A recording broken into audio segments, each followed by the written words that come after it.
Y el bautismo es esa identificación visible de la persona con Cristo. Es como una declaración pública de que Cristo es su Salvador, de que Cristo es su Señor, y esto es el bautismo. La verdad es que el bautismo ha sido probablemente una de las ordenanzas más tergiversadas a lo largo de la historia de la Iglesia, más mal interpretadas, más mal aplicadas. De hecho, podríamos decir que en el mundo occidental hoy en día está lleno de personas bautizadas que no conocen a Dios. Muchas personas han sido bautizadas de niños, de bebés. Esta es la práctica de la Iglesia Católica Romana, bautizar por aspersión. Niños que no creen en Dios. Muchas de estas personas crecen y en su vida adulta continúan sin creer en Dios. Y viven ajenas a Dios, viven ajenas de la Iglesia, pero han sido, entre comillas, bautizadas. Pero la verdad es que incluso también hay, no solo que han bautizado de niños, sino hay personas que han sido bautizadas de mayores que no creen verdaderamente en el Evangelio. Esa es una realidad con la que vivimos y estamos continuamente rodeados de ella. Y por eso el propósito de esta mañana es traer a considerar en este tiempo apropiado, bueno, ¿qué dice la Biblia sobre el bautismo? ¿Qué es el bautismo bíblico? No el bautismo que practica la religión evangélica, no el bautismo que practica la religión X que sea, sino qué es lo que dice Dios, qué es lo que dice Dios en su palabra que es el bautismo. Y quisiera que pudiésemos responder juntos a 4 preguntas. 4 preguntas. La primera, ¿qué es bautizarse? La segunda, ¿por qué bautizarse? La tercera, ¿quiénes deben bautizarse? Y luego la cuarta, terminar, bueno, ¿qué simboliza el bautizarse? Así que vamos a responder la primera pregunta, ¿qué es bautizarse? ¿Qué es bautizarse? Y bueno, ese es el acto en el cual estamos en esta mañana, bautizarse, cuando es cuando una persona es sumergida en agua. La propia palabra bautizarse es lo que significa, sumergir a una persona en agua. Hay 2 verbos en el Nuevo Testamento que definen esta realidad de sumergir a alguien o algo en agua. Uno de esos verbos es en el griego bapto, aparece solo 4 veces en la Biblia y se refiere literalmente a bañar, sumergir algo. Esta es la idea de cuando queremos teñir una ropa intencionalmente, agarramos un líquido, lo ponemos en un cubo y ahí metemos la ropa. Yo no sé mucho de esto, pero sé que cuando metes algo en un tinte, lo tienes que meter. Si lo quieres teñir, tienes que meterlo completamente, si no va a quedar una raya. Esa es la idea, o sea, esta es la idea que aparece ahí en Apocalipsis 19:13, cuando dice que el Cordero estaba vestido de una ropa teñida en sangre, y su nombre es el Verbo de Dios, hablando de Cristo en Apocalipsis capítulo 19. Pero luego hay otro verbo en la Biblia, que es el verbo baptizo, que es una forma intensa de este verbo bapto, que se emplea muchas veces en el Nuevo Testamento. No solamente estamos hablando de un caso, 2, 10, estamos hablando de muchas veces, y siempre con el sentido de sumergir a alguien completamente, hundirlo completamente dentro del agua. De este término, baptizo, nuestro idioma que proviene del latín, del verbo baptizare, del griego baptizo, de ahí viene lo que hacemos, bautizar. Este es el bautismo bíblico. El bautismo bíblico habla de inmersión en agua, bautizar, sumergir completamente en agua. En ningún momento en la Biblia está refiriéndose a bautizar y usando el verbo que en griego se habla de rociar a alguien, que sí aparece en la Biblia, pero nunca en el contexto del bautismo. Sí aparecen verbos de rociar a alguien o echar un poquito de agua, pero nunca en referencia al bautismo. El bautismo de la Biblia es siempre con inmersión. Yo quisiera que viéramos algunos ejemplos que son claros en la Escritura. Por ejemplo, Mateo capítulo 3, y podéis acompañarme ahí, vamos a estar considerando varios pasajes de la Biblia. Así que si tenéis vuestras Biblias, eso es lo que vamos a hacer. Y si no la tienes, pues puedes arrimarte a alguien o buscar una Biblia cerca para poder revisar lo que vamos a decir en este día. Mateo capítulo 3, ahí se describe a Juan el Bautista cuando comienza su ministerio bautizando.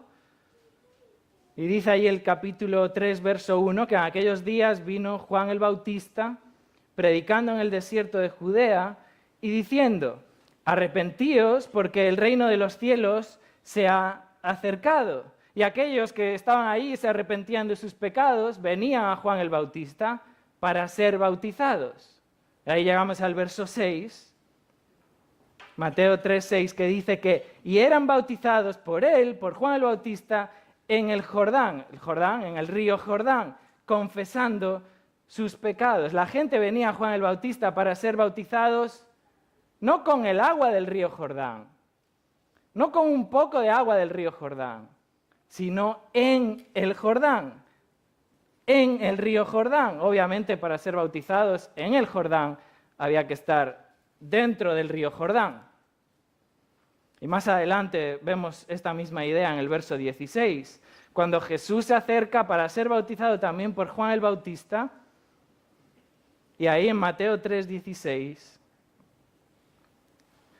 leemos que y Jesús, después que fue bautizado, subió luego del agua, y aquí los cielos le fueron abiertos y vio al Espíritu de Dios que descendía como paloma y venía sobre él. Pero fijaos el inicio del verso: y Jesús, después que fue bautizado, subió del agua, se levantó del agua. Esta es la idea de Juan, está trayendo a la gente al río Jordán para ser sumergida en agua y de ahí ser levantada, de ahí subir en agua. Esta es la idea del bautismo por inmersión. Pero veamos otro pasaje en el Evangelio de Juan. Un poco más adelante en nuestras Biblias, Evangelio de Juan, capítulo 3.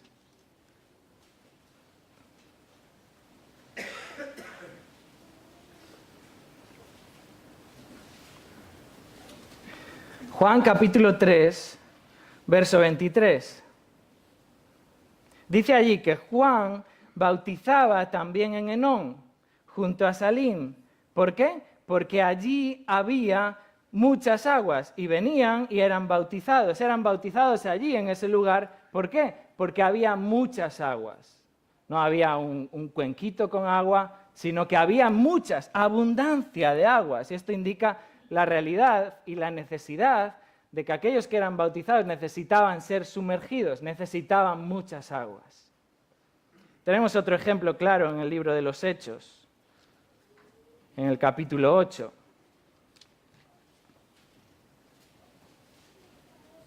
Ahí está Felipe y el eunuco, en Hechos capítulo 8. Sabemos un poco acerca de esta historia, cómo Felipe predica a Cristo, predica el Evangelio, y el etíope eunuco cree en el Evangelio.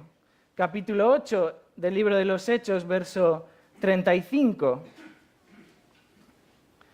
Entonces Felipe, abriendo su boca y comenzando desde esta escritura, le anunció el Evangelio de Jesús. Y yendo por el camino llegaron a cierta agua, y dijo el eunuco: aquí hay agua, ¿qué impide que yo sea bautizado? Felipe dijo: si crees de todo corazón, bien puedes. Y respondiendo dijo: creo que Jesucristo es el Hijo de Dios. Entonces mandó parar el carro y descendieron ambos al agua, Felipe y el eunuco, y le bautizó. Y cuando subieron del agua, el Espíritu del Señor arrebató a Felipe y el eunuco no le vio más y siguió gozoso su camino. Notar que el eunuco dice aquí en el verso 36, aquí hay agua.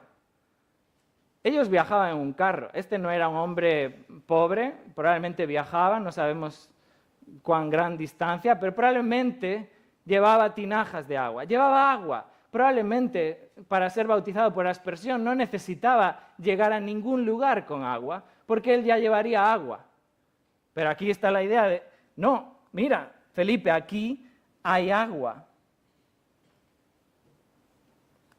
No está diciendo que hay un charco de agua, no está diciendo que hay un estanque de agua, no está diciendo que hay un pozo de agua, sino probablemente se está refiriendo a un río, a un lago, algo porque vemos que ambos tuvieron que descender y subir Esta es la idea de un río, un lago, un lugar donde, mira, aquí hay agua, aquí hay abundancia de agua. Vemos ahí en el verso 38, Hechos 8:38, que ambos descendieron al agua, tuvieron que bajar, descender por algún tipo de camino, de lugar para llegar al río, para llegar al agua o al lago. Y luego leemos en el verso 39 que subieron del agua. Hermanos, sé que muchos de nosotros tenemos esta certeza rotunda, pero el bautismo bíblico, el bautismo que enseña la palabra de Dios, es siempre por inmersión. Así que ya hemos respondido a la primera pregunta. ¿Qué es bautizarse? Pues es sumergirse en agua, por inmersión. Veamos la segunda pregunta. Bueno, ya sabemos qué es bautizarse, pero ¿por qué? ¿Por qué bautizarse? ¿Por qué estas dos damas deciden bautizarse? Y muchos conocemos los motivos, pero podríamos decir que hay dos razones principales por las que una persona debe bautizarse. La primera es clara y rotunda, y con esta sería suficiente, y es que esto es un mandato del Señor Jesucristo. Esta es una ordenanza que Jesús estableció para su iglesia.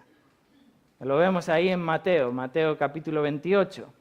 Si me acompañáis ahí a Mateo capítulo 28.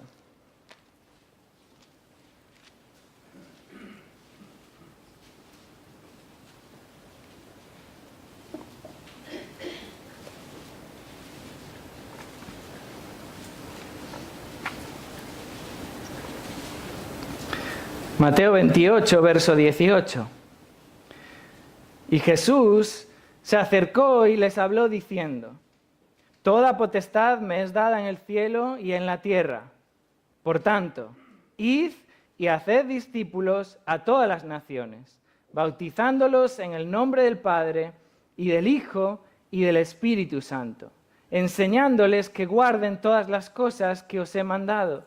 Y aquí, yo estoy con vosotros todos los días hasta el fin del mundo. Amén. Bautizar, hermanos, forma parte de la gran comisión de Dios. Este es el mandato de Dios. Esta es la gran comisión que Dios nos ha dado, que Dios ha dado a su iglesia. Bautizar es una tarea ineludible que forma parte del mandato de hacer discípulos. Notar que este es el mandato en estos versos, hacer discípulos. La comisión que Dios nos encomienda es hacer discípulos. Deberíamos marcar eso en nuestras Biblias, porque por nuestra traducción a veces cae el énfasis en el id. Y ahí en el griego ese verbo no es un imperativo, no es id, sino el imperativo es hacer discípulos. ¿Cómo hay que hacer discípulos? Yendo en primer lugar, proclamando el Evangelio, proclamando a Cristo, hablando a la gente, hablando al mundo de quién es Cristo, de su obra en la cruz, yendo. ¿Cómo hay que seguir haciendo discípulos? Bautizando. Esto es un mandato del Señor, forma parte de la gran comisión. ¿Y cómo continúa diciendo que hay que hacer discípulos? Enseñándoles a que guarden todas las cosas que os he mandado. Pero estos tres verbos están describiendo el mandato del Señor. Haced discípulos. Y el bautismo forma parte integral de estas tres cosas que hay que hacer. Hay que ir, hay que bautizar, hay que enseñar a seguir guardando lo que Dios nos ha dejado en su palabra. Alguien que sigue a Cristo, alguien que quiere ser discípulo de Cristo, debe ser bautizado, porque este es el mandato de Dios. Y fijaros que este no es un mandato para los apóstoles, no es un mandato para la iglesia de aquel tiempo, este es un mandato permanente para la iglesia a lo largo de todos los tiempos. Fijaros que notar en el verso 20 cómo termina Jesús diciendo: He aquí, yo estoy con vosotros todos los días hasta el fin del mundo. Este es un mandato permanente para la iglesia. Este debe ser practicado por la iglesia hasta que el Señor vuelva. Así que esta es la primera razón por qué bautizarse, porque es un mandato, es una ordenanza dada por el Señor Jesucristo a la Iglesia. Pero hay una segunda razón que también debería convencernos de por qué debemos bautizarnos. Y la segunda razón es porque esto es lo que la Iglesia practicó, esto es lo que vemos en el libro de los Hechos y en las epístolas, que es lo que hizo la Iglesia. Después de que el Señor Jesús instituyera esta ordenanza, la Iglesia practicó esto. Observamos esto en todo el libro de los Hechos, desde el comienzo de la Iglesia ahí en Pentecostés, cómo los creyentes oían el Evangelio, cómo los creyentes se arrepentían de sus pecados, cómo los creyentes reconocían que Jesús es el Salvador, de que Él es el único Señor, ponían su fe en Cristo y públicamente declaraban de quién ahora pertenecían. Yo pertenezco a Cristo, Él es mi Señor, Él es mi Salvador. Y esa declaración pública se hacía por medio del bautismo. Fijaros, vayamos al libro de los Hechos, de nuevo, capítulo 2.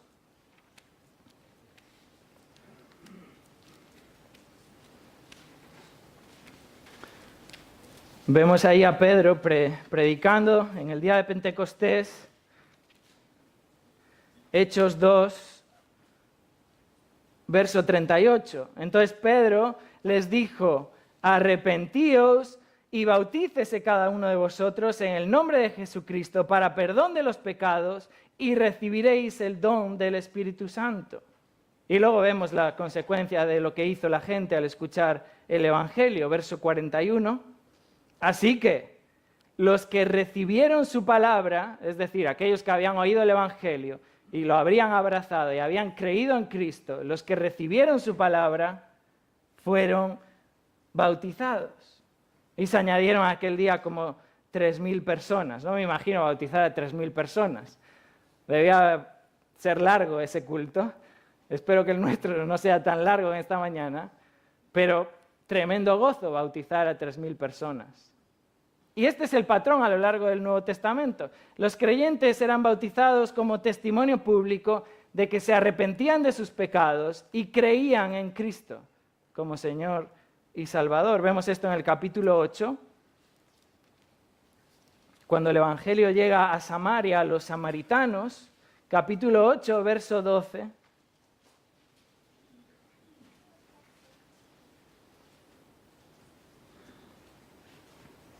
Y ahí se nos dice que cuando creyeron a Felipe, no las palabras de Felipe suyas, sino que anunciaba el Evangelio del reino de Dios, esto es lo que anunciaba Felipe, anunciaba el nombre de Jesucristo, se bautizaban hombres y mujeres. Este es el patrón. Cuando creían en el Evangelio, se bautizaban como testimonio público. Vemos esto continuamente. No vamos a ver todos los textos en esta mañana, pero lo vemos con el centurión romano, con Cornelio, Hechos capítulo 10, lo vemos con Lidia en Tiatira, Hechos 16, lo vemos con el carcelero de Filipos en Hechos 16 también, y muchos otros casos. Este es el patrón bíblico. Arrepentirse de sus pecados, creer en Cristo como nuestro Señor y Salvador y bautizarnos. Por eso el eunuco le dijo: aquí hay agua, ¿qué impide que yo sea bautizado? Bueno, si crees, bien puedes. Y ahí declaró el eunuco: yo creo que Jesucristo es el Hijo de Dios, es el Mesías, es el enviado, el Salvador. Así que, ¿por qué bautizarse? Bueno, es un mandato ordenado por el Señor Jesús. Veamos también la tercera pregunta, no solo qué es bautizarse, sumergirse completamente en agua. ¿Por qué bautizarse? Bueno, porque es un mandato ordenado por el Señor. Pero ¿quiénes deben bautizarse? Y esto es muy claro en la Biblia, que los únicos que pueden bautizarse son los creyentes en Cristo. Esto es requisito exclusivo en la Biblia. Es requisito que los que vayan a bautizarse hayan recibido el Evangelio. Lo acabamos de ver en el libro de los Hechos. Recibir el Evangelio, arrepentirse de sus pecados, creer en Cristo y ser bautizados. Recordáis, si regresamos de nuevo a Mateo capítulo 28,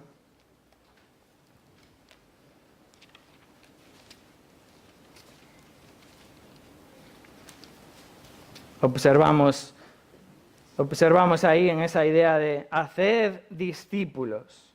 Dice allí Mateo 28, verso 19, por tanto, id, haced discípulos a todas las naciones, bautizándolos en el nombre del Padre y del Hijo y del Espíritu Santo, enseñándoles que guarden todas las cosas que os he mandado. Notar, hermanos, de nuevo el mandato del Señor Jesús, haced discípulos. Y el hecho de ser discípulo no es simplemente levantar la mano un día, no es simplemente un día hacer una oración. El hecho de ser discípulo es seguir a un maestro. Eso es ser un discípulo, seguir a un maestro. Ser discípulos de Cristo es seguir a Cristo. ¿Y seguir a Cristo qué es? Seguir a Cristo es escuchar su palabra, escuchar su voz y seguirla, obedecer a Cristo. Esto es ser un discípulo de Cristo. Esta es la idea que el mismo Señor Jesús en el Evangelio de Juan 8:31, allí dice, Juan 8:31, si vosotros permaneciereis en mi palabra, si vosotros guardáis mi palabra, si vosotros obedecéis mi palabra, la oís y la obedecéis, eso demuestra que sois verdaderamente mis discípulos. Esto es ser un discípulo de Cristo. Y cuando Jesús dice, hagamos discípulos, haced discípulos, Él dice, hacedlo yendo, hacedlo bautizando y hacedlo enseñándoles a que guardan todas estas cosas que os he dicho. Y esto implica, sin duda, que la gente necesita oír el Evangelio, necesita arrepentirse de sus pecados, necesita creer en Cristo y seguir a Cristo. Eso es ser un discípulo de Cristo. Y eso, la consecuencia, el testimonio público de eso es el bautismo.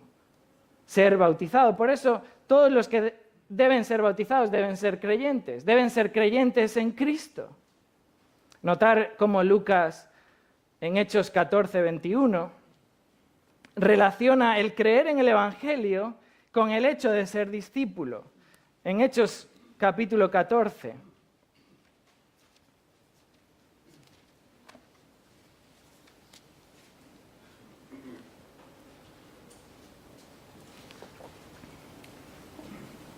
Hechos capítulo 14, verso 21, Pablo está al final de su primer viaje misionero de regreso y dice, y después de anunciar el Evangelio a aquella ciudad en la que él estaba y de hacer muchos discípulos, entonces regresaron, volvieron a Listra, Iconio y Antioquía, pero notar la relación entre anunciar el Evangelio y hacer muchos discípulos. Creer en el Evangelio, recibir el Evangelio, arrepentirme de mis pecados, creer en Cristo como Salvador y Señor y bautizarme como testimonio público, manifestando que soy un discípulo de Cristo. Por tanto, el bautismo bíblico es exclusivo para verdaderos discípulos de Cristo. Y hermanos, en esta idea directamente relacionada está que no implica a niños, no implica a infantes, no implica a bebés. Esta idea no está en la Escritura. Y esto es lo que observamos a lo largo de toda la Escritura. Hay muchos otros pasajes que siempre evidencian que aquellos que creían eran bautizados. En ningún lugar en la Escritura vemos que en el bautismo haya una persona que no cree el Evangelio. En cambio, eso es lo que sucede con un infante que ni siquiera tiene conciencia de muchas cosas que están sucediendo. Fijaros, este versículo ya lo leímos, Hechos capítulo 2, verso 41. Allí nos dice que los que recibieron su palabra, y esta es la idea de abrazar el Evangelio, creer en Cristo, estos fueron bautizados. De nuevo en Hechos capítulo 8, verso 12, creyeron a Felipe, lo leímos antes también, Felipe que anunciaba el Evangelio de Cristo. Creyeron a Felipe y se bautizaban como consecuencia. Esto es lo mismo que le sucedió al eunuco, que dijo, aquí hay agua, ¿qué impide que sea bautizado? Bueno, Felipe le puso un requisito, no le dijo nada, le puso un requisito, ¿cuál? Creer. Si crees de todo corazón, bien puedes. Si crees en Cristo como tu Señor y Salvador, bien puedes. Pero si no crees en Cristo como Señor y Salvador, hombre, puedes sumergirte aquí si te apetece después, pero no estás bautizándote, no estás obedeciendo al Señor Jesús. Es cierto que algunos argumentan que hay varios casos en la Biblia donde se bautizaba una persona o varias junto con sus familias, junto con su casa. Y estos que lo argumentan dicen, bueno, ahí también había niños en las casas, en las familias, que también eran bautizados en ese momento. Bueno, en ninguno de estos casos la Biblia menciona explícitamente a niños. Sí habla de la casa de, habla de la familia de, pero en ninguno de los casos está hablando de niños. Aún es más, todos estos pasajes claramente evidencian que los que se bautizaban, la casa de o la familia de, todos esos que se bautizaban habían creído el Evangelio, habían recibido el Evangelio. Por ejemplo, el caso del carcelero de Filipos. Podemos ir ahí a Hechos capítulo 16.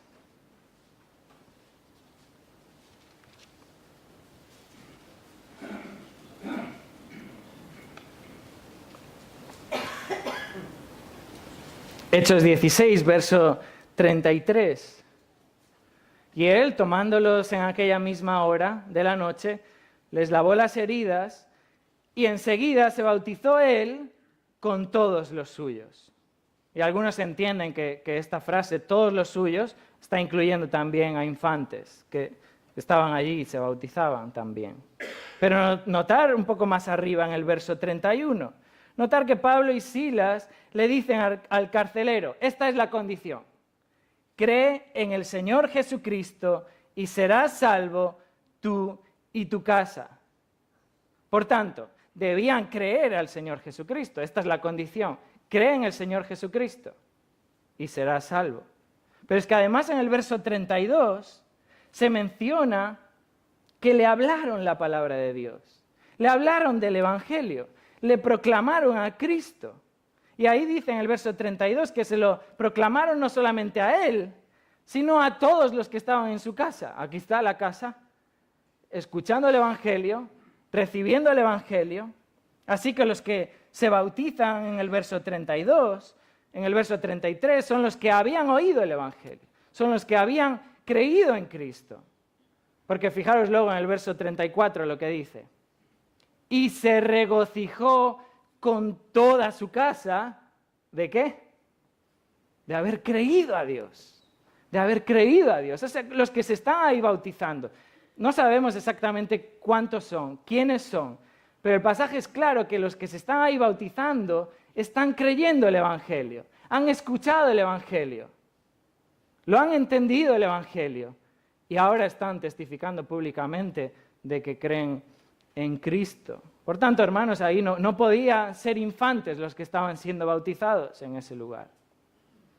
Otro caso es el que Pablo menciona en 1 Corintios, en el capítulo 1, cuando habla de la casa de Estéfanas. Y allí Pablo, 1 Corintios capítulo 1, verso 16, Pablo dice, yo también bauticé a la familia de Estéfanas. Bueno, y algunos aquí asumen que Pablo bautizó a la familia, es decir, bautizó también a infantes que habían probablemente dentro de esa familia. Sin embargo, es interesante cómo Pablo vuelve a nombrar a la casa de Estéfanas al final de la carta, en el capítulo 16. Habla de la familia de Estéfanas. 1 Corintios capítulo 16, verso 15. Y allí dice, ya sabéis que la familia de Estéfanas es las primicias de Acaya. Estos son los que primero han escuchado el Evangelio. Estas son las primicias del Evangelio en Acaya. Acaya era la región donde estaba Corinto. Y dice, y que ellos se han dedicado al servicio de los santos. ¿Quiénes? La familia de Estéfanas. Son un ejemplo, porque Pablo los está poniendo como ejemplo. Incluso les está diciendo, os ruego que os sujetéis a personas como ellos. ¿Como quiénes? Como la familia de Estéfanas. ¿Por qué? Porque son un ejemplo en servir a Dios. Son las primicias del Evangelio. Por lo tanto, hermanos, no hay cabida aquí para que hubiera ahí y Pablo esté contemplando el bautismo de infantes. Estos eran un claro ejemplo en el servicio, en la diaconía a los santos. Y Pablo los pone aquí como ejemplo a imitar, y no solamente imitar, sino sujetarse a personas como ellas. Pablo, cuando habla aquí de familia en 1 Corintios 1, no está refiriéndose a infantes. El bautismo bíblico es un bautismo exclusivo para creyentes. Y la Escritura es claro en esto, es exclusivo para creyentes. Creyentes que han oído el Evangelio, que se han arrepentido de sus pecados, que han creído en Cristo como mi Señor, mi Salvador, y ahora lo publico, ahora doy testimonio público de esto que ha ocurrido en mi vida por medio del bautismo. Esto es creer en el Evangelio. Creer en un Dios que es soberano, Dios creador de todo cuanto vemos, creador del universo, de los cielos, de la tierra. No solamente creador, sino que es dueño. Es dueño de nosotros, hermanos. Es dueño de nuestras vidas. Es dueño de todo cuanto existe. Y Él es santo. Él es perfectamente santo. Él es puro. Y Él demanda santidad. Sin embargo, la realidad en la que vivimos es que el hombre es pecador. Somos pecadores por naturaleza. El hombre se rebela en contra de Dios. El hombre actúa con impiedad, actúa con injusticia. Bueno, esto es lo que la Biblia declara, Romanos 3:23, por cuanto todos pecaron y no alcanzan la gloria de Dios. Dios es santo. El hombre no alcanza, por mucho que trate, por muchos méritos que añadas a tu vida y rosarios y aves marías y tú añadas cosas, no alcanzas la gloria de Dios porque eres pecador.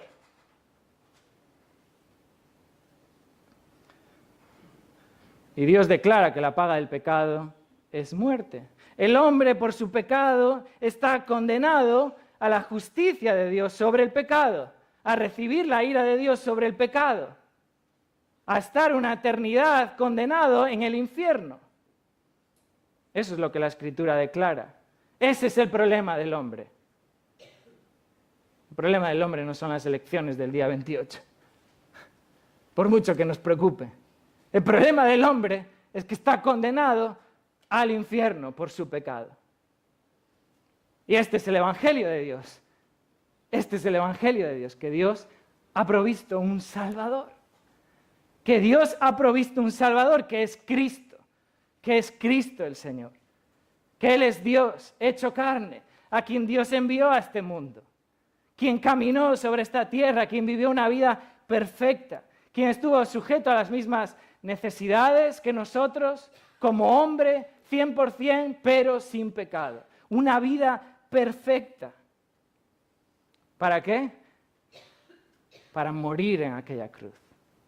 Para cargar allí en aquella cruz con nuestro pecado. Para ocupar allí en aquella cruz nuestro lugar, cargando con nuestra iniquidad, pagando nuestra culpa, satisfaciendo así la ira de Dios, la justa ira de Dios sobre el pecado. Pero Jesús no solamente quedó ahí muerto, sino que fue sepultado y a los 3 días resucitó para vida. Jesús resucitó, triunfando sobre la muerte, triunfando sobre el pecado, y ascendió a los cielos, y se sentó a la diestra de Dios, y está ahí en esa diestra de Dios intercediendo por sus hijos. Y Él volverá un día. Él volverá un día, como su palabra así lo promete. Y por eso Dios manda y declara a todos los hombres en todo lugar: arrepentíos y creed el Evangelio. Arrepentíos de vuestros pecados y creer en Cristo. Porque el hombre no alcanza la gloria de Dios. Por más que añadas méritos, por más que añadas cosas a tu vida, no alcanzas la gloria de Dios. Pero hay uno que sí alcanza la gloria de Dios. Y ese es Cristo el Señor. Y ahí es donde está la salvación. La salvación solo está en Cristo. La salvación no está en las obras, la salvación no está en los méritos, no está en lo que hagamos o en lo bien que nos portemos. La salvación está solo en Cristo. Y cuando una persona conoce a Cristo, es bautizada. Porque esto es gozoso, porque esto es un testimonio público de nuestra fe en Cristo. De que no soy yo, sino que es Cristo. Eso es lo que proclamamos en esta mañana. Y es la pregunta que tenemos que hacernos de si creemos esto. No sé, el día 28 vamos a votar y hay que ejercer nuestro derecho a votar. Pero ese no es el punto importante de la vida. ¿Crees el Evangelio de Dios? Y en el bautismo hay una clara representación del Evangelio de Dios. Y esto es lo que simboliza bautizarse. Ya hemos visto qué es bautizarse, sumergirse en agua. ¿Por qué hay que bautizarse? Porque esto es un mandato de Dios. ¿Quiénes deben bautizarse? Los que creen en el Evangelio, los que creen en Cristo, los que se han arrepentido de sus pecados y ahora confiesan a Cristo como Señor y Salvador. Pero veamos también la cuarta pregunta sobre el bautismo. ¿Qué simboliza bautizarse? Y el bautismo es una imagen vívida del Evangelio. Lo que va a suceder aquí en unos momentos es la representación vívida, perfecta del Evangelio, de que Dios salva. No en mis méritos, no en mis fuerzas, no en mis obras, sino en Cristo.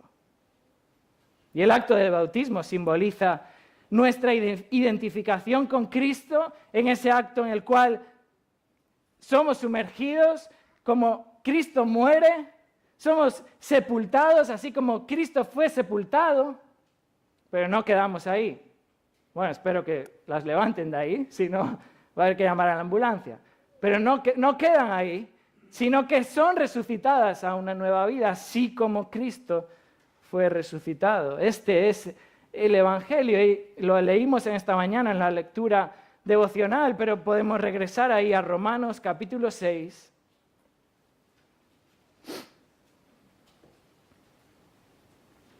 Romanos capítulo 6,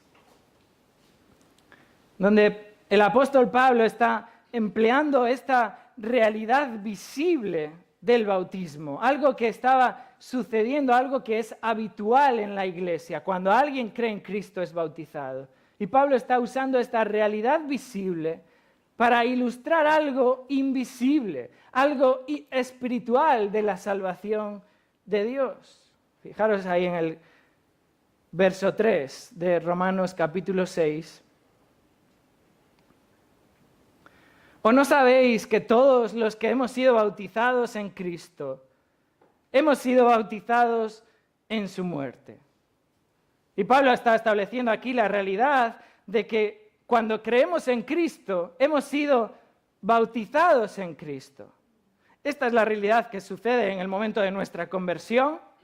Por eso Pablo se refiere al creyente como los que hemos sido bautizados en Cristo. Literalmente, los que hemos sido colocados en Cristo, los que hemos sido inmersos en Cristo, los que hemos sido unidos a Cristo. Por lo tanto, también somos bautizados en su muerte. Al ser colocados en Cristo, en el momento que creemos en Cristo, somos bautizados en su muerte. Hermanos, los hijos de Dios morimos con Cristo. Lo aclara el mismo Pablo en el verso 4. Si continuamos leyendo Romanos 6, 4. Dice, porque somos sepultados juntamente con Él, con Cristo, para muerte por el bautismo. Y esta es una de las realidades que representa el bautismo. El creyente ha sido sepultado juntamente con Cristo para muerte. Al ser colocados en Cristo, al ser unidos a Cristo, la muerte de Cristo es mi muerte. La muerte de Cristo es también la muerte del creyente. Pablo lo continúa explicando en el verso 6. Fijaros en el verso 6. Sabiendo esto, que nuestro viejo hombre fue crucificado juntamente con él, con Cristo, para que el cuerpo del pecado sea destruido, a fin de que no sirvamos más al pecado. El bautismo está simbolizando al creyente muriendo en Cristo, siendo crucificado juntamente con Cristo. De manera que, dice Pablo, el cuerpo del pecado, ese cuerpo esclavizado al pecado, ese cuerpo dominado por el pecado, ese cuerpo que está bajo la potestad de las tinieblas, la potestad de Satanás, sea destruido. Y aquí la idea es literalmente, sea inoperativo, pierda su control, pierda su dominio. Que este cuerpo del pecado pierda absoluto control en ti ahora que estás en Cristo. ¿Para qué? Continúa diciendo el verso. Para que no sirvamos más al pecado. Para que ya no seamos más esclavos del pecado. En la muerte de Cristo, el creyente muere también al pecado.